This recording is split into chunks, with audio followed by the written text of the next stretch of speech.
Isang mapagpalang araw mga bata. Ngayon ay inyong matutunghayan ang mga mahahalagang kaganapan sa nobela na likha ni Dr. Jose Rizal, ang Noli Me Tangere. Sa kabanata 40 na pinamagatang ang karapatan at ang lakas. Ang bawat isa sa atin ay may karapatang kailangang matamasa sa buhay. At ito ay nagbibigay ng daan sa atin upang mamuhay ng malaya at naaayon sa kagustuhan. Ito ay marapat natin na matamo ng walang sinuman ang kumikwestiyon sa ating pagkatao. Ang pagkakaroon ng malayang karapatan ang ating malawak na hingahan upang magawa ang isang bagay na walang humahadlang. Kasabay ng karapatang ito ay kaakibat ang lakas ng kalooban na siyang bumabalot sa ating puso at isipan upang isakatuparan ang mga bagay na ating tinatahak at isa din itong simbolo upang magkaroon ng tiwala sa ating mga sarili na hindi lamang tayo ay malakas, kundi tayo ay may kakayahan na gumawa ng tama sa sarili man natin o sa iba. Sa kabanatang ito, ating kilalanin ang mga nagpamalas ng mga ganitong katangian. Simulan natin sa mga talasalitaan. Unang salita, entablado. Isa itong lugar kung saan ipinalalabas ang isang pagtatanghal. Kadalasan, ito ay may mga musikero at musikera o dili kaya naman ay mayroong orkestra na siyang aawit bago ang inihahandang palabas. Ikalawang salita, hudyat. Ang hudyat ay ang paglalarawan ng isang pagtugon o pagsang-ayon sa isang bagay na namimintong magsimula o sisimulan pa lamang. Ikatlong salita, dayuhan. Ang dayuhan ay ang mga tawag sa mga tao na hindi kabilang sa inyong lugar at sa mga lugar na pinupuntahan nito. Ito ay nangangailangan ng pagtanggap dahil sila ay nanggaling sa iba't ibang bayan, pook o bansa. Kinikilala din sila bilang mga banyaga na bumibisita o pumupunta sa hindi nila sariling bayan. Ito ay marahil upang makita nila ang ganda ng iba't ibang lugar at upang dumalo sa isang pagtitipon o kaya naman sila ay naimbitahan lamang sa mga tanghalan o sa mga napiling mga magagandang lugar. Ikaapat na salita, liwasan. Ang liwasan ang pinupukol na lugar kung saan may malawak at malaking bahagi ng bayan. Ito ay may malawak at malaking bahagi sapagkat ito ay pinagdarausan ng mga selebrasyon na bukas sa lahat upang makapanood at makipaghalubilo. Ikalimang salita, orkestra. Ang orkestra ay isang grupo, samahan o pangkat ng mga awit o mantutugtog. Iba't iba ang kanilang mga dinadala na iba't ibang magagandang mga instrumento. Ang mga tauhan,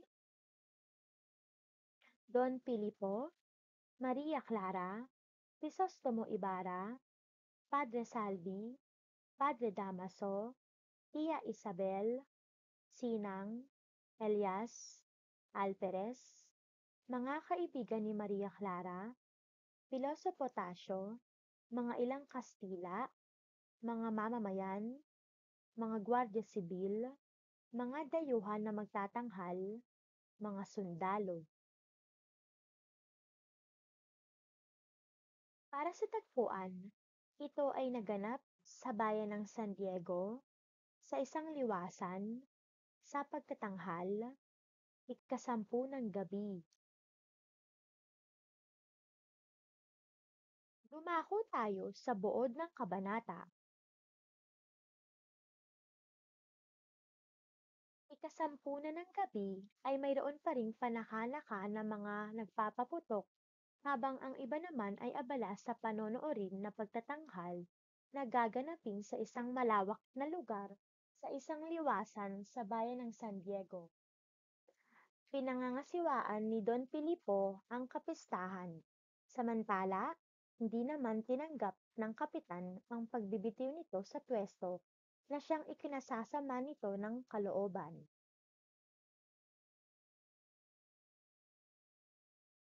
Malaki ang entablado, nagliliwanag gawa ng mga libo-libong mga ilaw na nakapaligid upang mas lalong makita ang matingkad na pagtatanghal.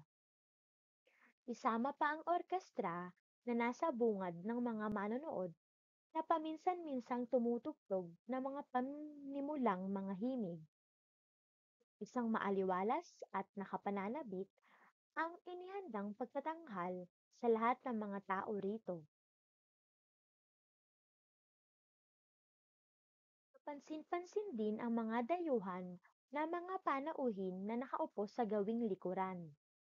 Ang mga mamamayan naman na walang mga pinag-aralan ang siyang pinauupo sa lahat ng mga natitirang bahagi ng liwasan. Nag-uusap sina Piloso Potasio at Don Filipo tungkol sa hindi pagtanggap ng pagbibitiw nito nang dumating ang grupo ng mga kaibigan ni Maria Clara. Nagbigay ng hudyat ang palabas ng kumanta sina Tiananay at Marianito ng Crispino e la Comore. Tutok ang lahat sa dula samantalang tila napako ang titig ni Padre Salvi sa kagandahan ni Maria Clara. Bigla namang dumating si Crisostomo sa pagtatapos ng unang bahagi ng dula. Nakapansin-pansin na nakatawag ito ng baling sa mga praile at mga tao na naroon. Naisin ng mga praile na paalisin si Ibarra, ngunit ito ay tinutulan ni Don Filipo sapagkat isa ang binata na naglaan ng malaking halaga dito at ayaw nito suwayin ang kautusan ng Kapitan General. Sa kaganapang ito, napagpasyahan ng mga praile na sila na lamang ang lumisan. Lumisan din si Ibarra upang tunguhin ang nobya at nangako na muling magbabalik bago matapos ang pagtatanghal.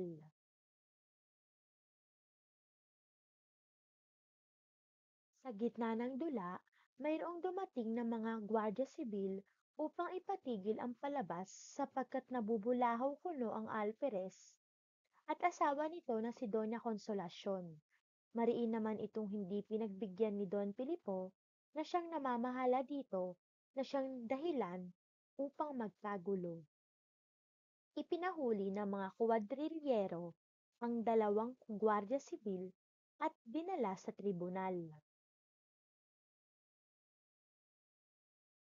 Bumalik si Ibarra upang hanapin ang katipan na si Maria Clara, ngunit naganap na ang kaguluhan. Umulan na ng mga bato galing sa mga kalalakihan papunta sa mga gwardiya sibil, ngunit ito ay napakiusapan ni Elias na itigil at huminahon sa pakiusap ni Ibarra, sapagkat ito ay hindi na maawat ni Don Filipo. Sa kaganapang ito, nawalan ng malay si Maria Clara. Biglang namataan naman ito ni Padre Salvi mula sa kumbento at wala itong atubili na bumaba ng walang sombrero at walang baston upang tunguhin ang dalaga at alamin ang kalagayan nito. Nakahinga na ng maayos ang praile nang malaman na nasa maayos na kondisyon ang dalaga kasama si Tia Isabel.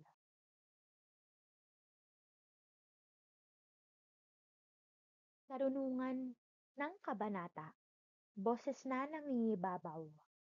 Yan ang taginting, bumabatingting sa ating mga tainga upang tayo ay makinig at sumunod sa mga bawat namumuno sa atin. Hindi kailangan na ikaw ay tanyag, bihasa, o kilalang tao upang ikaw ay mapakinggan, basta't alam mo kung saan ang tama ay dapat na ito ay iyong suriin at pakinggan upang maipamalas ang lakas ng puwersa na makapagpahayag ng tamang direksyon at pagkakataon. Ang boses na siyang nangingibabaw ay sumisimbolo lamang upang ikaw ay irespeto, pakinggan, at paniwalaan. Isang magaling na lider ang siyang aani ng ganitong pagkakatangi.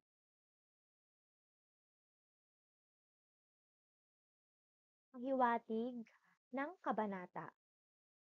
Malayang mamuhay, mabuhay, at huminga ng naaayon sa kagustuhan ang mga bagay na mayroon ang bawat isa upang maipakita ang boses ng lakas, boses ng karapatan, boses na siyang dapat mangibabaw, at boses na dapat pakinggan at irespeto ng iilan. Ang bawat tinig na kaya nating ibulalas ay may kaakibat na responsibilidad upang mapatunayan natin na sa bawat pagbigkas natin sa mga bagay ay maipamalas natin ang kahalagahan nito na lahat ay makikinabang. Lahat ay may mapupuntahan at para sa lahat ng bawat isa upang sa ganoon ay maging instrumento ito sa pagbabago at upang ito ay maging daan upang maipakita ang katumbas na karapatan ng bawat isa na hindi dapat ikubli bagkus dapat ipahayag ng may malayang kaisipan.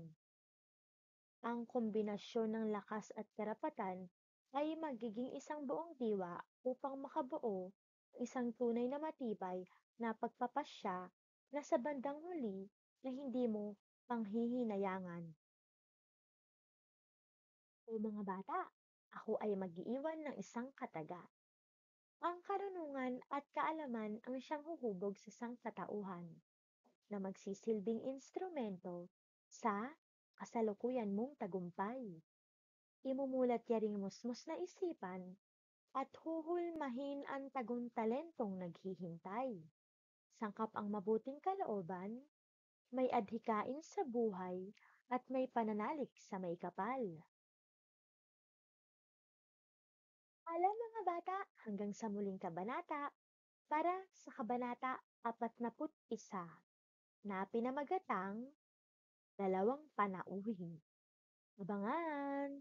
Huwag kalimutang mag-like, share, comment, at subscribe para sa mga susunod pang mga kabanata. Paalam mga kapanitikan, hanggang sa muli!